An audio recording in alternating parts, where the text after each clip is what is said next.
By now, Americans are already well aware of Ukraine's June 1st drone strike that damaged more than 40 aircraft deep inside Russia.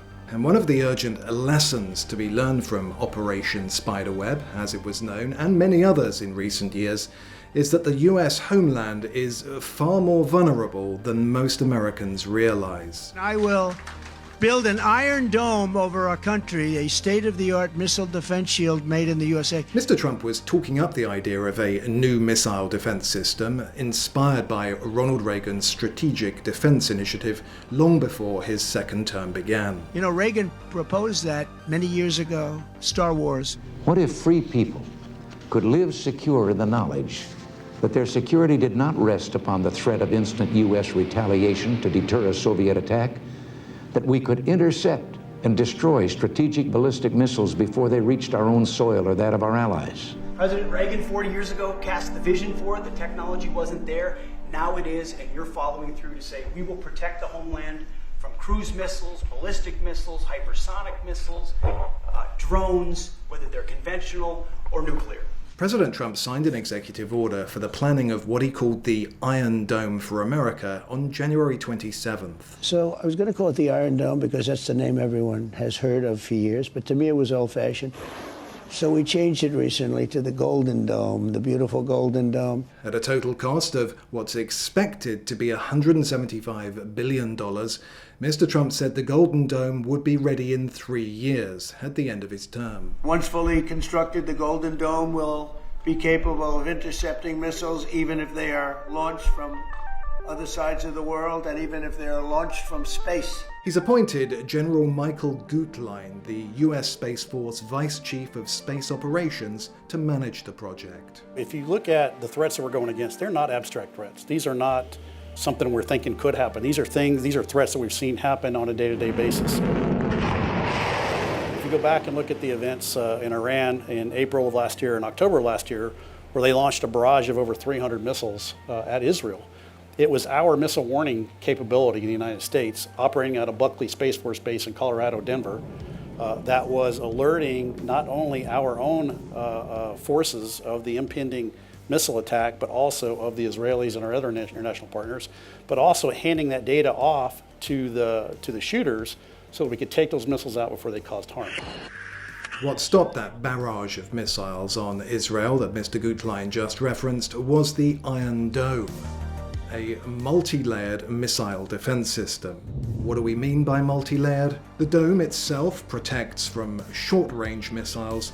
David's sling protects from short to medium-range missiles, while the Arrow 2 and Arrow 3 systems hit missiles at high altitudes. Today, Israel is also using high-powered lasers in its conflict with Hamas. Here you can see what the Israel Defense Ministry claims to be an interception of a drone by one such prototype, which Israel's defense minister says will change the rules of the game in the region. President Trump's planned Golden Dome missile defense system isn't the boondoggle that it's been portrayed to be by some in the press. Many of the headlines are preoccupied with space-based interceptors, but the US is exposed to many threats besides ballistic missiles, from drones and spy blimps to cruise missiles launched by submarines.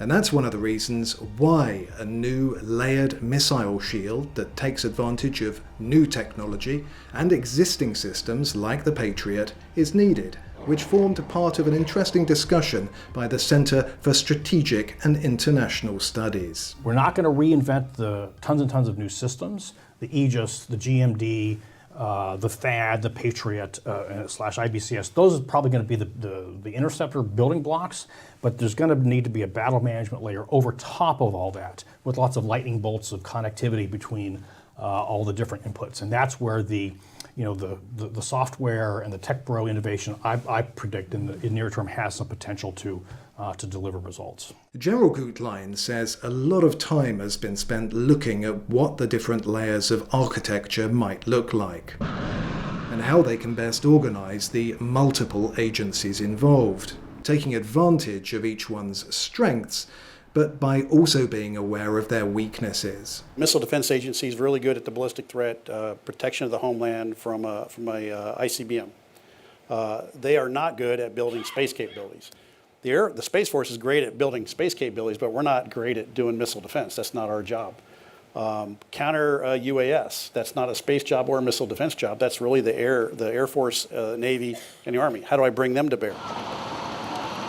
Americans are accustomed to wars fought far from home by a force of volunteers, but everyone in the US will be on the front lines of the next conflict. We protect the entire United States today against ICBM attack.